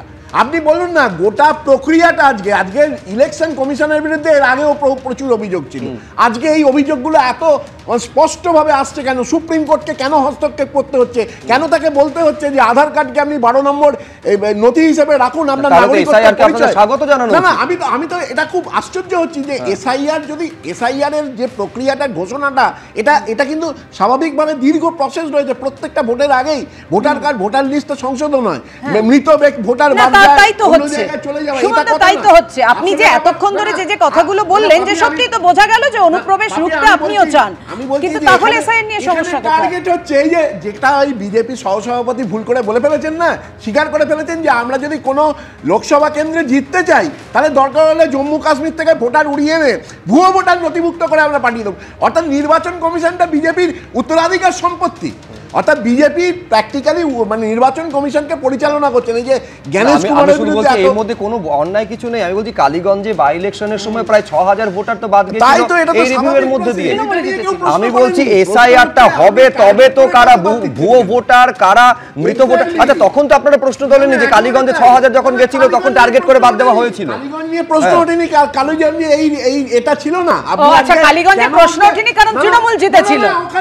ওখানে যারা 6000 আমি দেবজিতের কাছে আসবো। আমি বলি 2002 সালেও তো ভোটার মিনিট আজকে সুপ্রিম কোর্টে বলতে হচ্ছে যে 65 লক্ষ ভোটারের নাম বিহারে বাদ গেছে, তাদের আপনি এটা আপনার ওয়েবসাইটে রাখুন এবং তাদেরকে সুযোগ দিন আবেদনই করে। একদম সুপ্রিম কোর্ট নির্দেশ দিয়েছে, জ্ঞানেশ কুমার তারপরে জানিয়েছেন এবং যাদের বাদ গেছে তারা যে আধার কার্ডটাও তুলতে পারেন, নথিভুক্ত করতে পারেন, সেইটা দেখিয়ে নাম তুলতে পারেন, সেটাও নির্বাচন কমিশনের তরফে পরিষ্কার করে বলে দেওয়া হয়েছে সুপ্রিম কোর্টের নির্দেশে। আমি দেবজিতের কাছে আসবো। দেবজিৎ 2002 সালেও তো হয়েছিল, বলছি এখন এত সংশয় এত আপত্তির জায়গাটা তৈরি হচ্ছে কেন? সেটাই তো বলছি যে ধরুন এই বিহারে এই 65.5 লাখের নাম বাদ চলে গেছে মানুষের, তো কেন কেউ আবেদন জানাচ্ছেন না এখন? আজকে তো অনেক দিন হয়ে গেল, প্রায় 1 মাস হতে চললো। আজকে তৃণমূলের লোকজন ওখানে নেই, সর্বভারতীয় তৃণমূল হলো বিহারের মধ্যে, তো ওনারা নেই, সর্বভারতে বাকি সব জায়গায় ছড়িয়ে আছেন, বিহারে নেই। কিন্তু তাদের ইন্ডি ইয়া জোটের যারা শরিক তাদের প্রবক্তা আমার পাশেই আছেন, সিপিএম, ওখানে 888 এতজন বিএলএ ওনাদের ছিলেন, কেউ তো একটাও আবেদন করেননি যে অমুক জায়গায় আমার বুথেতে একজনের নাম তিনি বেঁচে আছেন তাও তার নাম বাদ গেছে। এবার একটা পুরো সত্যিটা বলা উচিত। সুপ্রিম কোর্টে যোগেন্দ্র যাদব মৃত ভোটারদের নিয়ে হাজির হয়েছিলেন, তার কথা বলছি, রাহুল গান্ধী মৃত ভোটারদের নিয়ে চা খেলেন। দাদা এক মিনিট, দ্বিতীয় একটা কথা বলি, এই যে একটু আগে হলো আধার কার্ড জাল হচ্ছে, পুরোটাই কেন্দ্রীয় সরকারের ব্যাপার। দাদা কেন্দ্রীয় সরকার টাকাও ছাপান, মানে এই যে নোট 500 টাকার নোট যখন মালদায় জাল হয় তখন কি বলেন নাকি যে কেন্দ্রীয় সরকারের অন্যায়? এটা তো রাজ্য সরকারের দেখার কথা। কেন্দ্রীয় নথি হোক রাজ্যের নথি হোক, যদি পাসপোর্ট কোথাও জাল হয় এই রাজ্যের মাটিতে বসে, তাহলে কে সামলাবে? যদি কেরালে যদি টাকা জাল হয়, 2016 8ই নভেম্বর নোটবন্দি ঘোষণা হলো, কি বলেছিলেন যে জাল নোট হবে না, সেই রকম ভাবে আমরা নোট তৈরি করছি। আজ বাস্তবে তো দেখা যাচ্ছে জাল নোট হচ্ছে। এই প্রশ্নটা আমারও কথা বলছেন, আমারও প্রশ্ন, নথি জাল যদি হয় রাজ্যের, না জালের দায়িত্ব তো যারা যদি রাজ্যের নথি ছাপায় তাকে নিতে হবে না। নোট জাল হলে তার দায়িত্ব কেন্দ্রীয় সরকারকে নিতে হবে না। যে প্রধানমন্ত্রী বাজিয়ে বললেন যে জাল নোট যাতে রাজনৈতিক চাপানুতো চলছে, তো এবার অদ্ভুত বিষয় আপনাদের সামনে রাখবো। আসলে অদ্ভুত না, এটাই তো গা সওয়া হয়ে গেছে, কারণ এরকমই তো হচ্ছে, একাধিক অভিযোগ সামনে আসছে এরকম। বাবা থাকা সত্ত্বেও কারোর ভোটার তালিকায় অভিভাবকের জায়গায় কে রয়েছেন? না শ্বশুর, মানে শ্বশুরের নাম রয়েছে। আবার কেউ নিজের মুখে স্বীকার করে নিচ্ছেন যে মামাকে বাবা সাজিয়ে ভোটার তালিকায় তিনি নাম তুলেছেন। উত্তর 24 পরগনা দেগঙ্গায় ভোটার তালিকায় যেমন নানা গড়মিল পাওয়া গেল, তা নিয়ে রাজনৈতিক তরজা কতটা তুঙ্গে উঠেছে এবার রাখবো আপনাদের সামনে। বিয়ে করে আমার মামার বাপ বানিয়ে ভোটার হয়েছে। কারো বাবা জীবিত থাকা সত্ত্বেও ভোটার কার্ডে বাবার জায়গায় শ্বশুরের নাম, আবার কেউ মামাকেই বাবা দেখিয়ে ভোটার তালিকায় নাম তুলে ফেলেছেন, বছর বছর ভোটও দিচ্ছেন। উত্তর 24 পরগনায় দেগঙ্গায় ভোটার তালিকায় এমনই ভুরি ভুরি গরমিলের অভিযোগ উঠল। অভিযোগ, কলসুর গ্রাম পঞ্চায়েতের 253 নম্বর বুথে 9 জন শ্বশুরকে বাবা বানিয়ে ভোটার তালিকায় নাম তুলেছেন। একজনের ভোটার তালিকায় আবার মামাই হয়ে গেছেন বাবা। এই বুথের ভোটার মনিরুল মোল্লা, তার বাবা জীবিত থাকা সত্ত্বেও ভোটার তালিকায় অভিভাবক হিসেবে রয়েছে শ্বশুর আজগর গাজীর নাম। আবার তার বোনের স্বামী আবুল হোসেন মোল্লা ও ভাই আমিরুল মোল্লার অভিভাবকের নামও ভোটার তালিকায় আজগর গাজী। আজগর গাজী হচ্ছে কি আমার শ্বশুর, ওটা নামের ভুল এসেছিল, ওটা সংশোধন করেছি আমরা। আমার বাবার নাম আইপ মোল্লা, তিনি বেঁচে আছেন। এই বুথেরই বাসিন্দা মুজিদ মোল্লা আবার নিজের মুখেই কারচুপির কথা স্বীকার করে নিয়েছেন। পিতা তো আবার বহু আগে মারা গেছে, পিতা নেই তো, আমি তো একা, তো আমি তো অসহায়। বিয়ে করে আমার মামার বাপ বানিয়ে ভোটার হয়েছে। একেবারে আমরা দায়িত্ব নিয়ে বলতে পারি, টাকার বিনিময়ে এবং তৃণমূল পার্টির নেতাদের চাপে এই কাণ্ডটা ঘটিয়েছে। সেই কারণেই আমরা বলতে চাইছি বারবার এসআইআর অবশ্যই প্রয়োজন। আর ঠিক সেই কারণেই মমতা ব্যানার্জি বিরোধিতা করছে এসআইআরের, তার কারণ এসআইআর করলে এই সমস্ত ভুতুরে ভোটার বাদ চলে যাবে, তৃণমূলের পরাজয় অবশ্যম্ভাবী। পাল্টা তৃণমূল দায় ঠেলেছে নির্বাচন কমিশনের ঘাড়ে। বিশেষত ভোটারের কাজটা দায়িত্ব হচ্ছে নির্বাচন কমিশনের, আর নির্বাচন কমিশন যখন এনারা ভোটার হয়েছেন, দায়িত্ব ছিল নির্বাচন কমিশনের যাচাই করে ভোটটা তোলা। এখন এই বিষয়ে তো আমার কিছু বলার নেই, কারণ এই কাজটা সম্পূর্ণ নির্বাচন কমিশন। অন্যান্য বলে একটা কলম আছে, সেখানে ওরা নামটা লিখেছে। বিডিও সাহেব বললে আমরা নিশ্চয়ই ইমিডিয়েট ব্যবস্থা নেব। বছর ঘুরলেই রাজ্যে বিধানসভা ভোট, তার আগে ভোটার তালিকা ত্রুটিমুক্ত করা যাবে তো?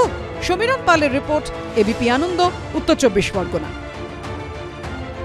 বিশ্বনাথ, আপনি মানবেন যে রাজনৈতিক চাপানুতোর চলতে পারে, বিজেপি তৃণমূলকে দায়ী করতে পারে, তৃণমূল বিজেপিকে দায়ী করতে পারে, কিন্তু ভুয়ো মৃত ভোটারের নাম যদি ভোটার লিস্টে থেকে থাকে, বাংলাদেশি কারোর নাম বা আমি বলছি অনুপ্রবেশকারী কারোর নাম যদি ভোটার লিস্টে থেকে থাকে, আলটিমেট অ্যাকাউন্টেবিলিটি হচ্ছে জাতীয় নির্বাচন কমিশনের। গোটাটা পরিচালনার দায়িত্বে হচ্ছে জাতীয় নির্বাচন কমিশন। যে সংবিধান একেবারে ইমেন্স পাওয়ার দিয়ে রেখেছে জাতীয় নির্বাচন কমিশনকে, তার তত্ত্বাবধানে তৈরি ভোটার লিস্টে যদি এত জালিয়াতি হয়, আনসারেবল এবং অ্যাকাউন্টেবল একমাত্র জাতীয় নির্বাচন কমিশন। দেখো, আমি তোমায় বলছি, ইলেকশন কমিশনের স্ট্রাকচারটা না বুঝলে কনস্টিটিউশনের সীমাবদ্ধতাও আছে। ইলেকশন কমিশনে রাজ্যের পুরো প্রক্রিয়াটাই রাজ্য সরকারের উপর নির্ভরশীল হয়ে করতে হয়।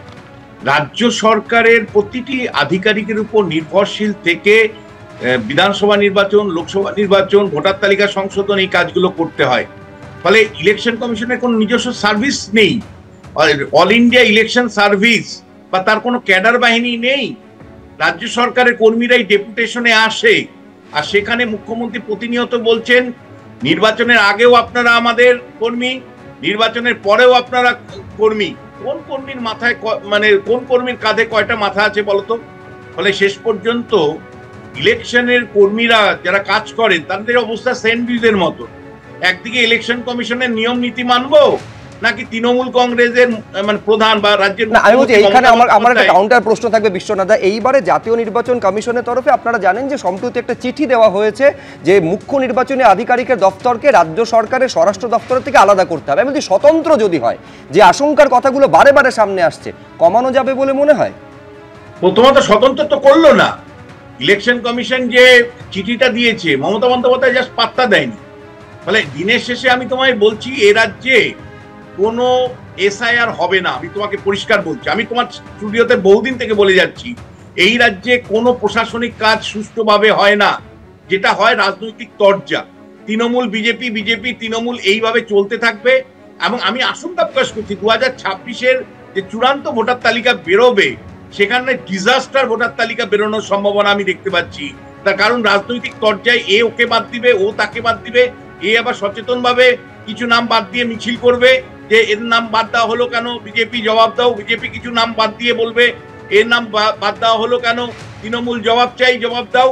দিনের শেষে একটা মেসাকার পরিস্থিতি তৈরি হওয়ার সম্ভাবনা আছে।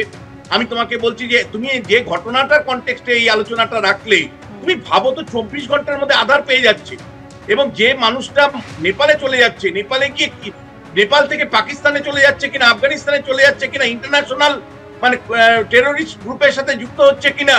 এবং আমি তোমায় বলছি, জাতীয় নিরাপত্তার প্রশ্নে অনুপ্রবেশটাকে সিরিয়াসলি নেওয়া উচিত, বিশেষ করে বাংলাদেশে মৌলবাদী শক্তি আসার পরে। এবং একইভাবে তোমাকে বলবো, নর্থ ইস্টে যেভাবে টার্গেট করেছে বাংলাদেশ, পাকিস্তান সরাসরি বাংলাদেশের সাথে অ্যালায়েন্স করছে, ইন্টারন্যাশনাল যে জোটটাই চেঞ্জ হয়ে যাচ্ছে, জিও পলিটিক্সটাই চেঞ্জ হয়ে যাচ্ছে। সেই কনটেক্সটে একজন অনুপ্রবেশকারীও যাতে ভারতে না ঢুকতে পারে, সেটার জন্য কেন্দ্র রাজ্যের এক হাতে হাত মিলিয়ে কাজ করা দরকার। কিন্তু তুমি লক্ষ্য করে দেখবে, কেন্দ্র রাজ্য দুটোই কার্যত বলা যায় এ ওর ঘরে দোষ চাপাচ্ছে, ও তার ঘরে দোষ চাপাচ্ছে। তৃণমূল কংগ্রেস মানতেই রাজি নয় অনুপ্রবেশ নিয়ে। যে মমতা বন্দ্যোপাধ্যায় অনুপ্রবেশ নিয়ে সরব ছিলেন বিরোধী থাকাকালীন, সেই মমতা বন্দ্যোপাধ্যায় এখন কার্যত তার দল এবং তিনি অনুপ্রবেশ চোখেই দেখতে পাচ্ছেন না। আর বিজেপি আবার অনুপ্রবেশের নাম করে কেবলমাত্র মুসলিমদের আটকাতে চাইছে। ফলে দিনের শেষে আমি তোমায় বলছি, অনুপ্রবেশ একটা serious national interest issue, national সিকিউরিটির জায়গা থেকে বিরাট ইস্যু। আর যে ঘটনাটা তোমরা জনগণের দর্শকের সামনে রাখলে, সেটা রীতিমতো আতঙ্ক তৈরি করে। 24 ঘন্টার মধ্যে যদি আধার কার্ড পাওয়া যায় বাংলাদেশের সীমানা ক্রস করে, এবং সে যদি নেপালের উদ্দেশ্যে চলে যেতে চায়, তাহলে ইন্টারন্যাশনাল টেরোরিস্ট নেটওয়ার্ক কাজ করছে কিনা এই অনুপ্রবেশের সাথে, এই প্রশ্নটা বারবার বিভিন্ন বিষয়ে ভয়ঙ্কর আশঙ্কার কথা বললেন বিশ্বনাথ দা, যে ইন্টারন্যাশনাল টেরোরিস্ট কোনোভাবে ঢুকে পড়ছে কিনা, এবং ঢুকে যে পড়ছে বিভিন্ন সময় জঙ্গি, ওই আবার নাম করতে হয় সাদরাডির বা ক্যানিং, এরকম নানান কিছু। কিন্তু প্রশ্নটা হচ্ছে, দেখুন, এই তৃণমূলই যখন বিরোধী আসনে ছিল, তারা তো এই অনুপ্রবেশ নিয়ে বারবার চিৎকার করেছিল, অনুপ্রবেশকারী কেন রোখা হচ্ছে না। কিন্তু ক্ষমতায় আসার পর সেই যে ভুয়ো ভোটার নিয়ে তারা এত সরব ছিল, সেই ভুয়ো ভোটারগুলো কোন জাদুদণ্ডের ছোঁয়ায় উবে গেল বলতে পারেন? আমি এখানেই আসবো পার্থপ্রতিমদার কাছে। পার্থপ্রতিমদা, একটা বিষয় বলুন যে বারবার তো আপনারা এই অভিযোগ জানিয়েছেন ধারাবাহিকভাবে, ভুয়ো ভোটার যেমন আপনাদের অভিযোগের তালিকায় ছিল, এই অনুপ্রবেশ রক্ষা, নির্বাচন কমিশনের কাছে মৃত ভোটার নিয়ে অভিযোগ জানিয়েছেন, কি উত্তর পেয়েছেন? না, আমি তো সেটাই বলছি, যে উত্তর রাজ্যের বিরোধীরা সামগ্রিকভাবে পেয়েছে আমরাও পেয়েছি। আমি বলছি যে দেখবেন ডেড ভোটার, লেফট ভোটার, যারা নেই, মৃত, এদের প্রত্যেকের নাম, সারি সারি নাম রয়েছে। প্রত্যেকবার ইলেকশনের আগে হাজার হাজার এরকম তালিকা ইলেকশন কমিশনের অফিসে জমা দিয়ে আসা হলেও ইলেকশন কমিশন তারা হচ্ছে যে এটার উপর কোনো মানে অ্যাকশান নিত না। ফলে অ্যাকশান না নেওয়ার কারণে কার্যত এখানে এ রাজ্যের ভোটে আমি বললাম চাল কাকড় আলাদা করা খুব মুশকিল, বা দুধ জল আলাদা করা মুশকিল হয়ে যেত। ফলে এখন নির্বাচন কমিশন যদি এসআইআর করেন, আমি বলছি SIR is a correct process, but they are trying to do it in a wrong way. হ্যাঁ, ফলে সে কারণের জন্যই রাজনীতিটা বাড়ছে। এবং এখানে আপনি যে প্রসঙ্গটা একটু আগে শুভ্র তুললেন, যে সত্যি রাজ্যের স্বরাষ্ট্র দপ্তর থেকে কর্মীবর্গকে যদি আলাদা করা যায়, তাহলে হচ্ছে নির্বাচন কমিশনের হাত পা হিসেবে যারা কাজ করেন এই রাজ্যে, সেটা কি সুবিধা হয়? উত্তরটা হ্যাঁ, নিশ্চয়ই সুবিধা হতো। কিন্তু তার আগে আরেকটা বড় কাজ দরকার, যে কেন্দ্রের সরকারের থেকে কেন্দ্রের নির্বাচন কমিশনটাকে আলাদা করা। ফলে তারা যে অটোনোমাস বডি, এটা হচ্ছে তাদেরকে প্রথম প্রমাণ করতে হবে। ফলে তা না হলে পরে এই রাজ্যে অটোনমি আছে কিনা এই প্রশ্নটা তারা তুলতে পারে না। এবং এখানে ইম্পর্টেন্ট পার্ট, যে সত্যি সত্যি যদি বলেন যে অনুপ্রবেশ এখানে আমাদের এখানে ইস্যু, এটা ঠিক। কিরেন রিজিজু, আমি জানি না, এই একটা তথ্য কোট করেছিলেন 2 কোটি অনুপ্রবেশকারী আমাদের দেশে আছেন। যদি তিনি স্বরাষ্ট্র প্রতিমন্ত্রী হয়ে দেশের এই তথ্যটা দেন, তাহলে আমার অনুরোধ হবে, দাবি হবে, 2 কোটি মানুষের নাম টাঙিয়ে দিন না, তাদের থাকারা কোথায় আছেন না আছেন ইত্যাদি। ফলে আমার প্রশ্নটা হচ্ছে যে যদি আপনি ফ্রি অ্যান্ড ফেয়ার একটা ইলেকশন এই রাজ্যে এনশিওর করতে চান, ভোটার তালিকায় আমি আপনাকে ত্রুটিমুক্ত করতেই হবে। আর ভোটার তালিকা ত্রুটিমুক্ত করতে গিয়ে বিজেপি যেটা করছেন, যে রোহিঙ্গা আছে বলে হচ্ছে চারিদিকে একটা ত্রাস তৈরি করছেন, আর তৃণমূল তার কাউন্টার ন্যারেটিভটা তৈরি করছে। এখানে কিচ্ছু গন্ডগোল নেই, মৃতরা শান্তিতে আছে, তারা তাদের ভোটাধিকার নিয়ে আছে, ডেড যারা লেফট যারা প্রত্যেকে থাকবে। ফলে আমাদের রাজ্যে এভাবেই ভোট হবে। ফলে এর মধ্যে দিয়ে আসলে সাধারণ মানুষের মতদানের যে গুরুত্ব, সেটা হারিয়ে যাচ্ছে এই চাপানুতরের মধ্যে দিয়ে। এবং এটাই হচ্ছে যে সুপ্রজিৎ আমাদের রাজ্যে বিপদ। এবং আমি বলছি যে একটু আগে দেবজিৎ বলছিলেন না যে বিহারে এসআইআর নিয়ে বিভিন্ন দলগুলো তারা অভিযোগ জানিয়েছে কিনা, আমি বলছি পঞ্চায়েত বা পুরসভা নির্বাচনে হরির লুট ভোট যখন হয়, তখন বিজেপি সভাপতি, ফলে তারা হচ্ছে বিকেলবেলায় প্রেস কনফারেন্স করেই তো এই কথাটাই বলেন, ওভারঅল রিডিং দেখে বোঝা যায় যে ভোট ঠিক হয়েছে কিনা। বিহারেও সারের যে ক্রাইটেরিয়া, এসআইআর-এর যে ক্রাইটেরিয়া ইলেকশন কমিশন অ্যাডপ্ট করেছেন, সেটাই এতটা ফল্টি, এত বিতর্কিত, এমনকি সুপ্রিম কোর্ট অবধি সেটাকে অ্যাকসেপ্ট করেছে। ফলে সেই জায়গাটা থেকেই আমি বলছি রাজনৈতিক দলেরা তাদের মতো প্রতিক্রিয়া দিচ্ছে। আমি দেবজিৎ সরকারের কাছে যাব, শুধু একটা তথ্য এখানে দেওয়া দরকার। আপনারা জানেন কার্যত নজিরবিহীনভাবে সচরাচর দেখা যায় যে নির্বাচন কমিশন ফুল বেঞ্চ নির্ঘণ্ট ঘোষণা করার সময় সাংবাদিক বৈঠক করছে। নজিরবিহীনভাবে এই কয়েকদিন আগে আমরা দেখিয়েছিলাম আপনাদের যে জ্ঞানেশ কুমার সাংবাদিক বৈঠক করছেন, কার্যত নির্বাচন কমিশনের বিরুদ্ধে ওঠা গুচ্ছ অভিযোগের উত্তর দিয়েছেন। সেইখানে তিনি বলেছিলেন যে এর আগে 2003 সালে বিহারে যখন এসআইআর হয়েছিল, সেটা কিন্তু ওই 1 মাসের সময়সীমার মধ্যে হয়েছিল। কিন্তু আমার কাছে দেবজিতের এইখানে প্রশ্ন থাকবে যে শুভেন্দু অধিকারী যখন বলেন যে বিহারে 65 লক্ষ বাদ হলে এখানে 1,25,00,000 মতন বাদ হবে, কিন্তু সবটাই তো আশঙ্কার কানাগলির মধ্যে বিশ্বনাথ ছুড়ে দিচ্ছেন যে আদৌ এসআইআরটা এই রাজ্যে করা যাবে কিনা। তার কারণ যে প্রবল বিরোধিতা, আমি বলছি একটা এসআইআর তখন সফল হয় যখন রাজ্য সরকারের তরফেও সমান সহযোগিতা পাওয়া যায়, কিন্তু যাবতীয় নির্বাচন কমিশনের কর্মকাণ্ড ভোক্তা খাচ্ছে এ রাজ্যে এসে। পরিষ্কার কথা হচ্ছে যে সদিচ্ছা আছে কি নেই সেটা তো চেহারা দেখেই বোঝা যাচ্ছে যে কি কতটা সদিচ্ছা আছে, সেটা নিয়ে তো কোনো সন্দেহ নেই। একটা মেমো পাঠানো হয়েছিল, যেটা নিয়ে বিশ্বনাথ দাও বললেন, আপনারাও বললেন যে মেমোতে বলা হয়েছিল যে আলাদা ইনফ্রাস্ট্রাকচার দিন, আলাদা লোক দিন, তাদেরকে বিচ্ছিন্ন করুন, অ্যাডিশনাল ডিউটি দেবেন না ইত্যাদি লিখে একটা মেমো পাঠানো হয়েছিল। চালাচালিতেই শেষ না, গোটা প্রক্রিয়াটা চিঠি চালাচালিতেই কি শেষ? চিঠি চালাচালিতে কেন শেষ হবে? নিশ্চয়ই। আমি এখন নির্বাচন কমিশনের প্রতিনিধি তো আমি নই, আমি বলছি বিজেপির মুখপাত্র এই রাজ্যের ভোটার হিসেবে বলো, উদ্বেগের জায়গাটা থেকে বলো। জিনিস বলতে পারি, দেখুন এই তার আগে যেসব দেখিয়েছেন, আমার ভাগ্য ভালো যে এই মামা কেন বাবা হলো এইসব সাম্প্রদায়িক আলোচনার মধ্যে আমাকে ঢোকাচ্ছেন না, আমি এর মধ্যে যাবো না। কিন্তু আমি যেটাতে বলতে চাইছি সেটা হচ্ছে যে নির্বাচন কমিশন কি করে নির্বাচন কমিশনের কাজ করবেন সেটা নির্বাচন কমিশন ঠিক করবেন, কিন্তু কোন কোন নথি তারা নেবেন কি নেবেন না তাই নিয়ে আপত্তি থাকতেই পারে। কিন্তু মিথ্যে কথা বলে কোনো কাউকে যদি আটকানোর চেষ্টা হয় বা কোনো সাংবিধানিক সিস্টেমকে যদি রদ করানোর চেষ্টা হয়, তাহলে সেটা তো পুরোপুরি সংবিধান বিরোধিতাই হচ্ছে। আজকে যে আমরা কি এখানে যারা বসে আছি তাদের মধ্যে কে চাই না, বা দর্শকদের মধ্যে কে চাই না যে একটা সুষ্ঠুভাবে একটা নির্দিষ্ট ভোটার লিস্ট হোক? 2005 সালের 5ই আগস্ট যিনি কিনা ছুঁড়ে মেরে এলেন ডেপুটি স্পিকারের মুখের ওপরে 78 লক্ষ ভুয়ো বাংলাদেশ থেকে আসা ভোটার তালিকা, কোন ম্যাজিকে 20 বছর পরে সেটা পুরো একেবারে গঙ্গা জলে ভেসে চলে গেল? সেদিন যারা মাতৃগর্ভে ছিলেন তারাই তো আজকের ভোটার, 20 বছর পরে তারা তো আজকে ভোট দিচ্ছেন। তাহলে তারা আজকে তৃণমূলকে ভোট দিয়ে জেতাচ্ছেন বলে সেই জন্য তৃণমূলের বিরোধিতা করবে না। অন্যদিকে যখন এদেরকে বাদ দেওয়ার কথা হবে সেই জন্য তৃণমূলের বিরোধিতা করবে, এটাই তো মেনে নেওয়া হচ্ছে। তৃণমূল বলুক না, আজকে তৃণমূল এখানে দাঁড়িয়ে বলুক যে ওই 78 লক্ষ ভোটার তালিকা, এর মধ্যে তো আর এসআইআর হয়নি, 2002-তে হয়েছে। তারপরে 2005-এ তৃণমূলের যিনি নেত্রী, একদম এই ভোটার তালিকায় গরমিল, ভোটার তালিকায় বেনিয়ম, তা নিয়ে রাজনৈতিক চাপানোতর চলতে পারে, কিন্তু সম্প্রতি আমরা যা দেখলাম সত্যি সেটা বিস্ময়কর। কেন বলছি বিস্ময়কর? কারণ ভোটার তালিকায় বেনিয়মের অভিযোগে যখন শাস্তির খাড়া ঝুলছে 4 জন রাজ্য সরকারি অফিসারের ঘাড়ে, নির্বাচন কমিশন রাজ্যের মুখ্য সচিবকে চিঠি পাঠাচ্ছে, তখন রাজ্যের সঙ্গে নির্বাচন কমিশনের যে দ্বন্দ্ব, যে চাপানোতর আমরা দেখলাম, সত্যি একেবারে সেটা সামনে রাখার মতো। যদিও এখন রাজ্য সরকারের তরফ থেকে মুখ্য সচিব সময় চেয়ে পাঠিয়েছেন এফআইআর করার জন্য। এবার এইখানে দেখুন আরেকটি ছবি আপনাদের সামনে রাখবো। সীমান্তের 2 পাড়ে টানাপোড়েনের শিকার হলেন কিভাবে বীরভূমের 6 জন বাসিন্দা। পরিবার দাবি করছেন যে বাংলাদেশি সন্দেহে পুশব্যাকের পর অনুপ্রবেশকারী সন্দেহে তাদের গ্রেফতার করেছে বাংলাদেশের পুলিশ। রাজ্য সরকারের হস্তক্ষেপ করে ফিরিয়ে আনুক দেশে দাবি করছে 6 পরিযায়ী শ্রমিকের পরিবার। দেখুন, মমতা ব্যানার্জিকে বলছি কি আপনারা যারা জোরহাত করে বলছি কি আপনারা মেয়েকে এখানে এনে দেন, আর কিচ্ছু চাই না।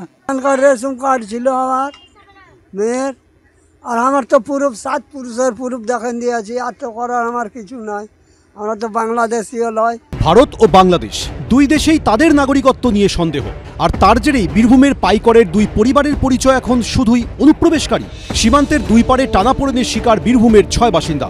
এখন তারা কার্যত দেশহীন, আর তাদের ঘরে ফেরার পথের দিকে চেয়ে চোখের জলে দিন গুনছেন তাদের বাবা মা। পরিবার সূত্রে খবর, বাড়ি বীরভূমের পাইকরে হলেও কাজের সূত্রে স্বামী দানিশ শেখের সঙ্গে ছেলেকে নিয়ে দিল্লির রোহিণীর 26 নম্বর সেক্টরে থাকতেন সোনালী বিবি। অভিযোগ, গত 17ই জুন তাদের গ্রেফতার করে দিল্লি পুলিশ। তারপর 26 তারিখ তাদের বাংলাদেশে পাঠিয়ে দেওয়া হয়। একইভাবে বীরভূমের বাসিন্দা সুইটি বিবি ও তার 2 ছেলেকেও গ্রেফতার করে বাংলাদেশে পাঠিয়ে দেয় দিল্লি পুলিশ। অভিযোগ, সেদেশেই চাঁপাই নবাবগঞ্জ থেকে অনুপ্রবেশকারী সন্দেহে পাল্টা তাদের গ্রেফতার করেছে বাংলাদেশ পুলিশ। দিল্লি থেকে লিয়েছে, পুলিশও ধরে লেগেছে, বাংলাদেশ বাংলা কথা বলছে। সাই মেয়ের তো খালি আধার কার্ডই আছে এখানকার, কালকে শুনলাম কি বাংলাদেশে গ্রেফতার করেছে। সোনালী বিবির বাবার দাবি, ভারতীয় পরিচয়পত্র থাকলেও তাদের মেয়ে, জামাই ও নাতিকে হেনস্থা করা হচ্ছে। এ বিষয়ে রাজ্য সরকারের হস্তক্ষেপ চাইছেন তারা। রেশন কার্ড ছিল আমার মেয়ের, আর আমার তো পুরুষ 7 পুরুষের পুরুষ দেখেন দিয়েছি, আর তো করার আমার কিছু নাই, আমরা তো বাংলাদেশীয় লয়। ধরে নিয়ে যায় ওরা বাংলাদেশ পাঠান দিয়েছে, এটা আমরা জানিই না। সব ভারতের নাগরিক, অনুরোধ কে যখন বাড়িতে আদায় জানার ব্যবস্থা করো। সূত্রে খবর, একই পরিণতি হয়েছে অসম সীমান্ত দিয়ে বাংলাদেশে পুশব্যাক করা আরেক পরিযায়ী শ্রমিক সুইটি বিবি ও তার 2 নাবালক সন্তানেরও। তাদেরও বাংলাদেশ পুলিশ গ্রেফতার করে বলে পরিবার সূত্রে দাবি। এই ঘটনাগুলোকে দৃষ্টি দিয়ে দেখা তো হচ্ছে, কিন্তু একটা জিনিস বুঝতে হবে, বৈধ ভারতীয় নাগরিক তারা বাংলাদেশে যাচ্ছে কেন? তাদেরকে জোর করে পুশিং করা হচ্ছে না তো? কারণ এর আগে আমরা দেখেছি একাধিক ঘটনায়, মহারাষ্ট্রের ক্ষেত্রে বাংলাদেশে গায়ের জোরে পাঠিয়ে দেওয়া হয়েছিল, পেলোডারে করে যখন ছুঁড়ে বর্ডার পার করে বাংলাদেশে পাঠিয়ে দেওয়া হচ্ছে ভারতবর্ষের নাগরিককে, তখন শুভেন্দু অধিকারীরা উল্লাস প্রকাশ করছেন। নাগরিকত্বের ব্যবস্থা করে দিচ্ছে তৃণমূল কংগ্রেস, অতএব এর সাথে তো বাংলাদেশ যুক্ত, অতএব বাংলাদেশ তো চাইবেই যাতে অনুপ্রবেশকারী ভারত থেকে বাংলাদেশে না ফিরতে পারে, যার জন্য এই এত বিশাল সংখ্যক অনুপ্রবেশকারী ভারতে ঢুকেছে, এ কথা বাংলাদেশ স্বীকারই করে না। কিন্তু আদৌ কবে ঘরে ফিরতে পারবেন সোনালীরা, সেই দুশ্চিন্তাতেই ঘুম উড়েছে পরিবারে। ভাস্কর মুখোপাধ্যায়, এবিপি আনন্দ, বীরভূম। ভারত না বাংলাদেশের ভয়ঙ্কর একটা সংকটের জায়গা, তার বুকে একটাই মাত্র স্ট্যাম্প, সেটা তিনি হচ্ছেন অনুপ্রবেশকারী। আমি এখানেই সুমনদার কাছে আসবো। সুমনদা, আপনি নিশ্চয়ই শুনছিলেন বাংলাদেশে পুশব্যাক করা সোনালী বিবির বাবা, তিনি বলছিলেন যে এখানকার রেশন কার্ড ছিল আমার মেয়ের, আমরা তো 7 পুরুষ ধরে এখানেই আছি, আমরা বাংলাদেশি নই। কোথাকার তারা? ভারতেরও নন, বাংলাদেশের নন। ভয়ঙ্কর সংকটের জায়গা। সে তো বটেই, 7 পুরুষ ধরে আছে মানে আপনি হিসেবটা করে নিন কত বছর ধরে এখানে রয়েছে। আমার প্রশ্ন হচ্ছে যে এই যে একটু আগে দেবজিৎ প্রসঙ্গটা তুললো না, যে দেবজিতের একটাই ভাবার ব্যাপার, 2005-এর উদাহরণ দিলে না, এইবার এমন একটা অবস্থা দাঁড়িয়েছে মহারাষ্ট্রের ভোটের সময় 40 লক্ষ ভোটারের নাম ইনসার্ট হয়েছে। এমনকি পার্টি কর্মী নেই, আপনি মহারাষ্ট্র নিয়ে কথা বলছেন কেন? মহারাষ্ট্রে তো তৃণমূলের কেউ নেই, আপনি মহারাষ্ট্র নিয়ে কথা বলছেন। প্রচুর ভুয়া ভোটার ঢোকানো হয়েছে। যেখানে হিন্দু আপনি বলবেন, আপনাকে থামালাম, একটু বলেন, চলুন এক করে না বললে আপনার বক্তব্য দর্শকদের কাছে পৌঁছবে না। থামালাম আপনাকে, সুমনদা বলুন। আমি বলছি এসআইআর বলবেন কিছু ভোটারকে যদি বাদ দেওয়ার চেষ্টা হয় তার বিরুদ্ধে তৃণমূল কংগ্রেসের নেতৃত্বে বড় করে প্রতিবাদ হবে। আমরা দেখেছি যে জামালপুরের বাসিন্দা আমির শেখ তাকে জোর করে পুষব্যাক ওখানে পাঠিয়ে দেওয়া হয়েছিল বাংলাদেশ থেকে, সে কিন্তু ফিরে আসছে। ফলে এরকম বহু জায়গাতে দেখা গেছে যে তারা টার্গেট করে, আরে রাজ্যের বিরোধী দলনেতা বলছে যে 17 লক্ষ রোহিঙ্গার কথা বলছে। আমি শুধু একবার বলি, আমি এখানে বলে দিই, দেখুন মূল বিষয় হচ্ছে লাভলি খাতুনের নাম মনে করিয়ে দিচ্ছিলেন, আমি আরেকটা নাম মনে করিয়ে দেবো, সেটা হচ্ছে উত্তম কুমার ব্রজবাসী। দর্শকেরা জানবেন যে এই উত্তম কুমার ব্রজবাসীকে মমতা বন্দ্যোপাধ্যায় 21শে জুলাইয়ের মঞ্চতেও নিয়ে এসেছিলেন, যে অসম সরকারের তরফে এনআরসি নোটিশ পাঠানো হয়েছে। মূল প্রশ্ন হচ্ছে আজকে যদি অনুপ্রবেশটা হয়, তার প্রথম এবং প্রধান ব্যর্থতা যদি কিছু থেকে থাকে সেটা হচ্ছে বিএসএফ এর, যে বিএসএফ সম্পূর্ণ স্বরাষ্ট্র মন্ত্রকের অধীনে পড়ে। আমি বলছি মূল প্রশ্ন বিশ্বনাথ দা, আজকে যাবতীয় জটিলতাটা তৈরি হচ্ছে তার কারণ অনুপ্রবেশটা আটকানো যাচ্ছে না। একবার অনুপ্রবেশটা হচ্ছে এবং তারপর যথারীতি যাবতীয় সে ভারতীয় পরিচয়পত্র পেয়ে যাচ্ছে, এখানেই তো যাবতীয় সমস্যার সূত্রপাত। প্রশ্ন হচ্ছে যে এই সমস্যা সমাধানের ক্ষেত্রে আন্তরিকতা কার কতটা রয়েছে।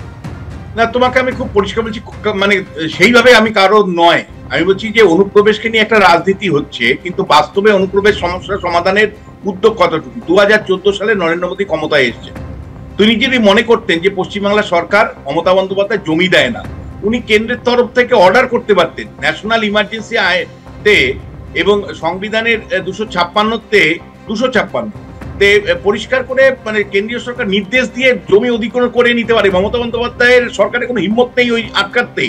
জমি অধিগ্রহণে এখনো মানে ডিফেন্সের প্রশ্নে, বর্ডার সিকিউরিটির প্রশ্নে কেন্দ্রীয় সরকার সরাসরি জমি অধিগ্রহণ করে নিতে পারে, despite the resistance of the state government. সেটা করেনি তিনি, এবং বিএসএফ এর দায়টাকে আমি কোনো মতেই খাটো করতে রাজি নই। যারা অনুপ্রবেশ নিয়ে এত ভাবিত, তারা বিএসএফ কে ভূমিকাটা কেন মূল্যায়ন করছে না? কেন তারা জমি অধিগ্রহণের জন্য রাজ্য সরকারের ইচ্ছার উপর নির্ভর করবে? মমতা বন্দ্যোপাধ্যায় কবে দেবে জমি না দেবে তার উপর কেন নির্ভর করবে? সরাসরি কেন্দ্রের সাংবিধানিক নির্দেশ জারি করবে। এবং আমি বলতে চাই যে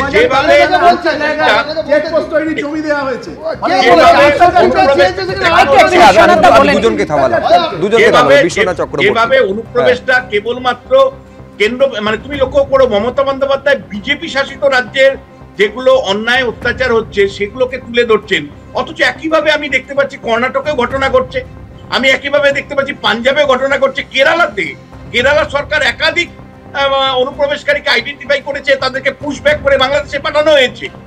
আমার প্রশ্নটা হচ্ছে এটাকে কেবলমাত্র কেন্দ্র বিজেপি মানে এইভাবে দেখে, অর্থাৎ তৃণমূল বিজেপি এই যে বায়োনারিতে দেখা, এটা একেবারে 2026-এর লোকসভা নির্বাচনে বিশ্বনাথ আসল সমস্যাটা তো চাপা পড়ে যাচ্ছে কার্পেটের নিচে। আমি শীর্ষেন্দুদার কাছে আসবো। শীর্ষেন্দুদা, এই যে সীমান্তের দুই পারে টানাপোড়েনের শিকার হয়েছেন বীরভূমের 6 জন বাসিন্দা, আমরা জানি না আর কতজন এভাবে আছেন, না বাংলাদেশের না ভারতীয়, এর পরিণতি কি?